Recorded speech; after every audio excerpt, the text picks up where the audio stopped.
মহামণি বৌদ্ধবিহার চট্টগ্রাম জেলার রাউজান উপজেলার পাহাড়তলী মহামণি গ্রামে টিলার উপর মহামণি বৌদ্ধবিহার অবস্থিত। ধারণা করা হয় 1813 সালে চাইঙ্গা ঠাকুর নামের এক বৌদ্ধ ধর্মগুরু মায়ানমার থেকে এনে মহামানব গৌতম বুদ্ধের মূর্তি স্থাপনের মাধ্যমে এই বৌদ্ধবিহার প্রতিষ্ঠা করেন। এ কারণে গৌতম বুদ্ধের নামের সাথে মিলিয়ে নাম রাখা হয় মহামণি মন্দির।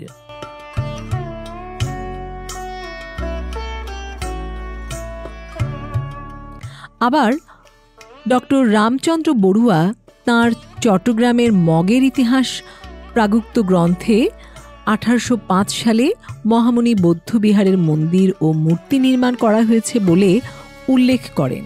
মহামণি বৌদ্ধবিহারের প্রতিষ্ঠাকাল নিয়ে নিশ্চিত হওয়া না গেলেও এই স্থাপনাটি প্রায় 200 বছরের পুরাতন একটি ঐতিহাসিক নিদর্শন, এ ব্যাপারে কোনো সন্দেহ নেই।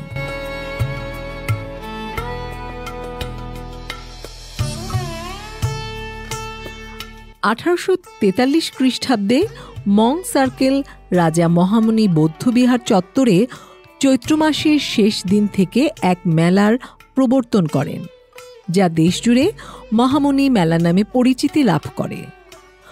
রাউজানের মহামণি আমরা বলবো একটা কিংবদন্তির জীবন্ত কবর, কারণ এই মহামণি ঘিরে 18 শতক এবং 19 শতকের শুরু থেকে যেই রমরমা মেলা এবং বাঙালি সাংস্কৃতিক অনুষ্ঠানের আসর বসত, সেগুলি বিলুপ্ত হয়ে গেছে। আমার ছোটবেলায়, যেহেতু আমার বাড়িও এই মহামণির থেকে প্রায় 3 কিলোমিটার পূর্বে রাঙ্গুনিয়া উপজেলায়, আমরা ছোটবেলায় দেখেছি মাসব্যাপী এই মহামণিতে সার্কাস এবং যাত্রা নাটকের আসর হতো এবং দূর দূরান্ত থেকে মানুষ মাসব্যাপী সেই আসরে এসে যাত্রাগান দেখতো এবং সার্কাস দেখতো, সেই সাথে মেলাও চলত। এবং এই যাত্রাগান এত বিখ্যাত ছিল, মানুষ টিকিট পেতে সমস্যা হতো।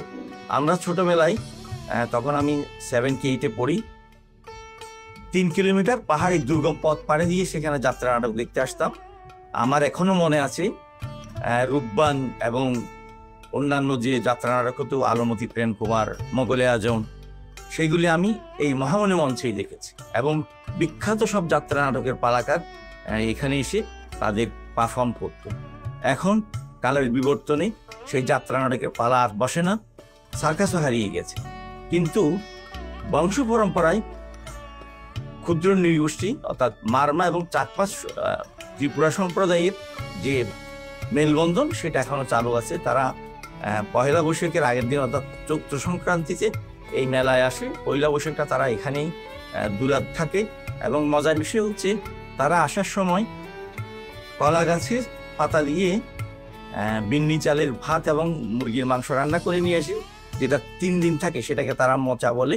এই মোচাটা 3 দিন পর্যন্ত তারা আসা থেকে শুরু করে যাওয়া পর্যন্ত যে কয়জনের খাবার সেটা নিয়ে আসতো।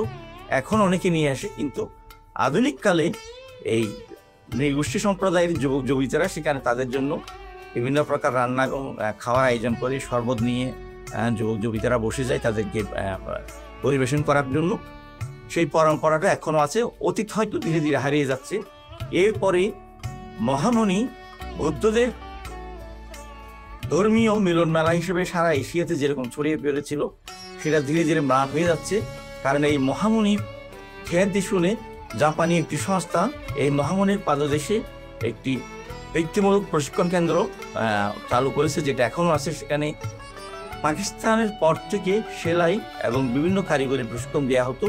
মূলত মহামণির আর্থিক সচ্ছলতার যে বিষয়টা, মহামণির মানুষজন দূর দূরান্ত গিয়ে বিশেষ করে গার্মেন্টস সেক্টরে ভালো চাকরি পাওয়ার এই মূল কারণ হচ্ছে সেই জাপানি সংস্থার প্রশিক্ষণ।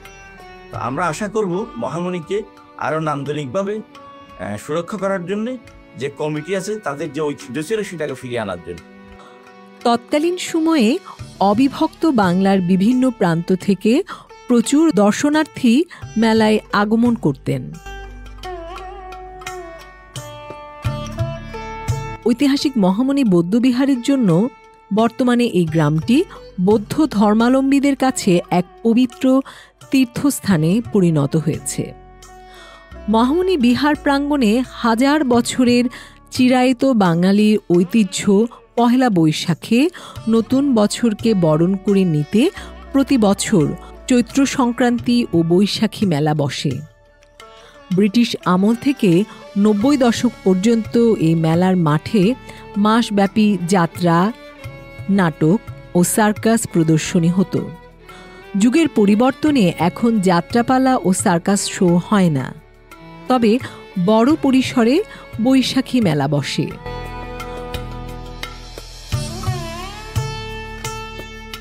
মহামুনি বটমূল খ্যাত ফণিতটি মঞ্চে মহামুনি গ্রামের বিভিন্ন সামাজিক সাংস্কৃতিক সংগঠন ও প্রকাশনা সংস্থা, বিশেষ করে মহামুনি সংস্কৃতি সংঘ, মহামুনি তরুণ সংঘ ও ত্রৈমাসিক জ্ঞান আলোর উদ্যোগে বর্ষবরণ উপলক্ষে পহেলা বৈশাখ থেকে শুরু সপ্তাহব্যাপী আলোচনা সভা, গুণীজন ও কৃতি সংবর্ধনা, সঙ্গীতানুষ্ঠান, নাটক, মুখাভিনয় সহ ব্যতিক্রমধর্মী মনোজ্ঞ নানা সাংস্কৃতিক অনুষ্ঠানের মহা আয়োজন।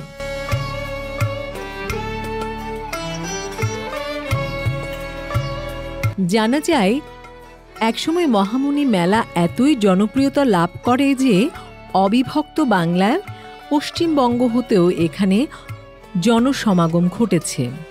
সুপ্রাচীন কাল হতে মহামুনি বিহার প্রাঙ্গণে বিশাল এলাকা জুড়ে প্রচলিত হয়ে আসা ঐতিহাসিক মহামুনি মেলাটি চট্টগ্রাম ও পার্বত্য চট্টগ্রাম অঞ্চলের বৌদ্ধ ধর্মাবলম্বী আদিবাসী বাঙালিদের এক মিলন মেলা।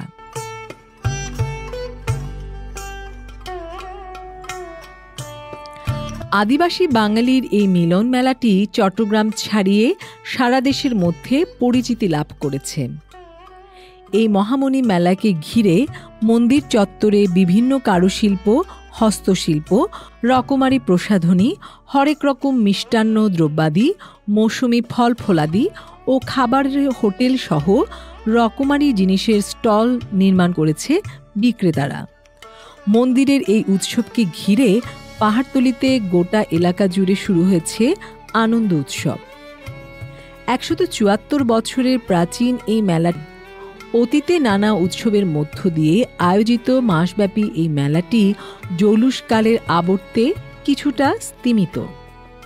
তবুও মেলাটি নিয়ে আগ্রহের কমতি নেই পাহাড়ি বাঙালি সম্প্রদায়ের কিশোর কিশোরী, তরুণ তরুণী ও বৃদ্ধদের মাঝে।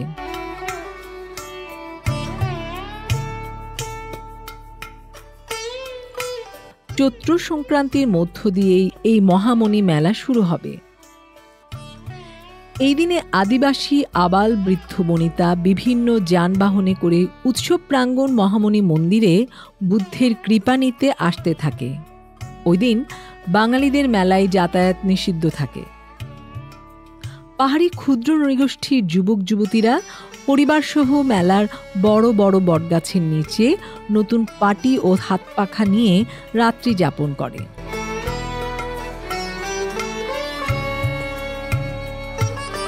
পূজার প্রার্থনা ও আনন্দ উল্লাস করে পুরনো বছরকে বিদায় ও নতুন বছরকে বরণ করে নেন তারা।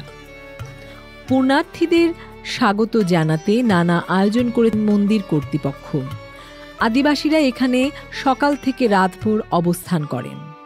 সন্ধ্যায় তারা মহামুনি মন্দিরে পূজার মাধ্যমে বাংলা বর্ষকে বিদায় জানিয়ে চৈত্র সংক্রান্তি পালন করেন।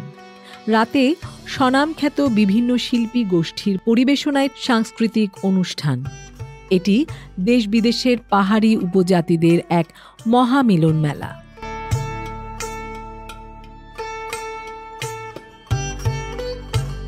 জনশ্রুতি আছে, মেলায় উপজাতিরা পারিবারিকভাবে পাত্রপাত্রী পছন্দের মাধ্যমে একে অপরের সাথে আত্মীয় বন্ধন সৃষ্টি করে। এই দিন মন্দির প্রাচীরে বাঙালিদের প্রবেশ নিষিদ্ধ থাকে।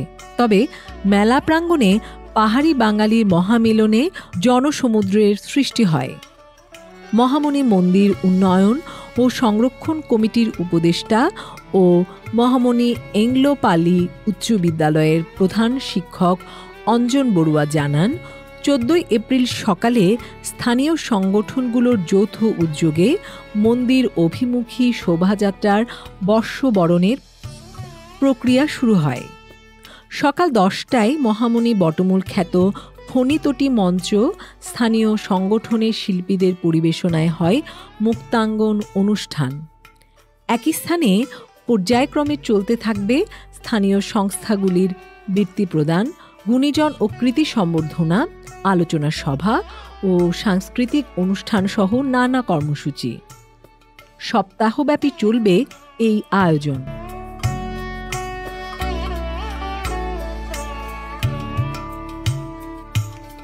কিভাবে যাবেন? মহামুনি বৌদ্ধবিহার দেখতে যেতে চাইলে প্রথমে চট্টগ্রাম আসতে হবে। এরপর চট্টগ্রাম থেকে বাসে কাপ্তাই সড়ক ধরে রাউজান পাহাড়তলি নেমে সিএনজি কিংবা রিকশায় চড়ে মহামুনি বৌদ্ধবিহার যেতে পারবেন।